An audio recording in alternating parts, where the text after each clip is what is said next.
For some reason, it always seems to be the headset reviews where everything else seems to go wrong. But first of all, a big shout out to Cyberport for lending me all of those headsets to review. All the links will be down in the description below. And today I'm going to review the HyperX Cloud Revolver, the successor to the HyperX Cloud 2 that I praised so much in my review.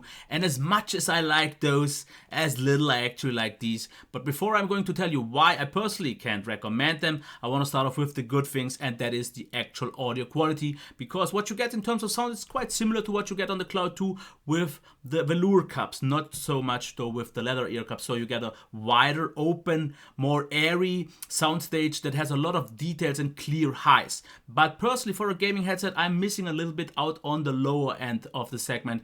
I just wish for a little bit more punch in the bass segment and just deeper bass in general, because especially in games with a lot of effects like shooters and also racing games, it felt a little bit weak to me. And then there's also the second part that everything else just felt a little bit too far away from me. I just felt a little bit disconnected from the action. It still provides you a nice gaming experience, but nice is not good enough anymore these days. It still is totally fine, and maybe you actually prefer the wider open soundstage. I prefer something more closed down, more narrow, like I get on the leather ear cups with the Cloud 2, but that's totally up to personal preference. When we talk about the music listening experience, it is more neutral, more flat, and definitely more accurate than what we get on the definitely quite sounded Cloud 2, but it really comes down to what you like. So if you like that, you will be quite happy with these, but personally it was not quite the right for me, but I definitely see the qualities in here. And before I'm going to the rest here, I want to quickly show you off the quality of the microphone.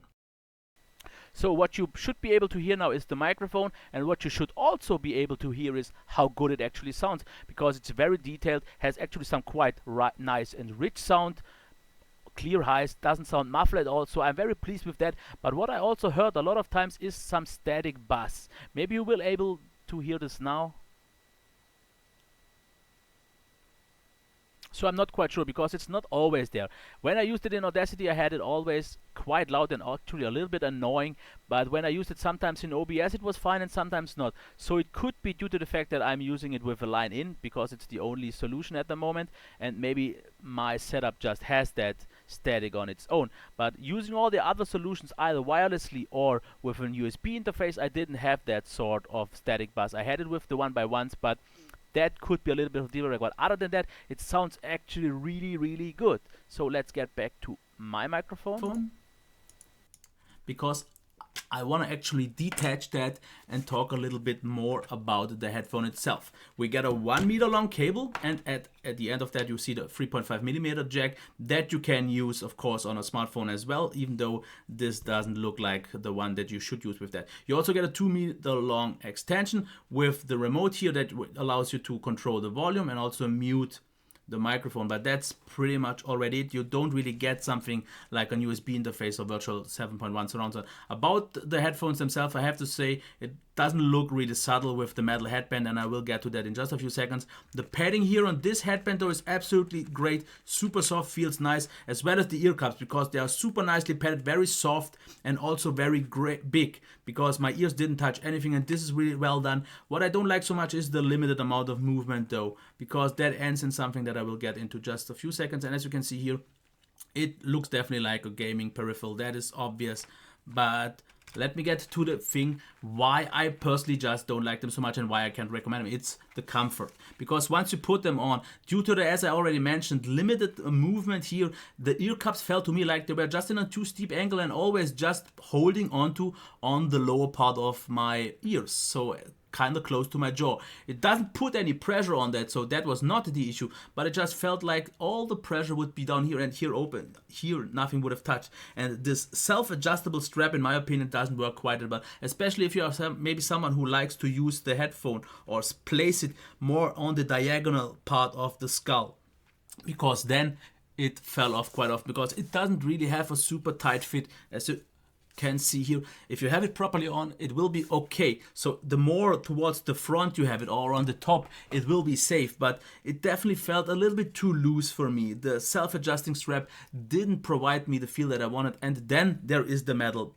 band, because in a lot of other reviews before, I was actually checking if I should get this headphone myself.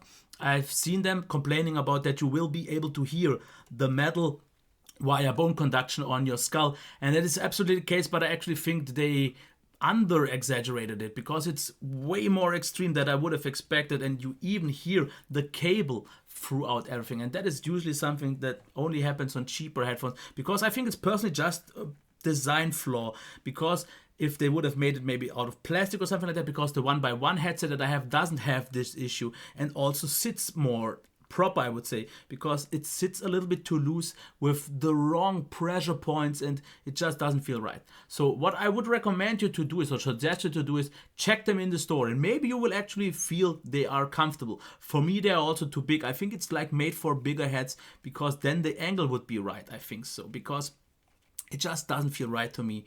The ears get a little bit warm and a little bit sweaty, but that is not the issue. But after all, it is way too bulky here with all that. Once you have any sort of audio playing, you won't hear this metal.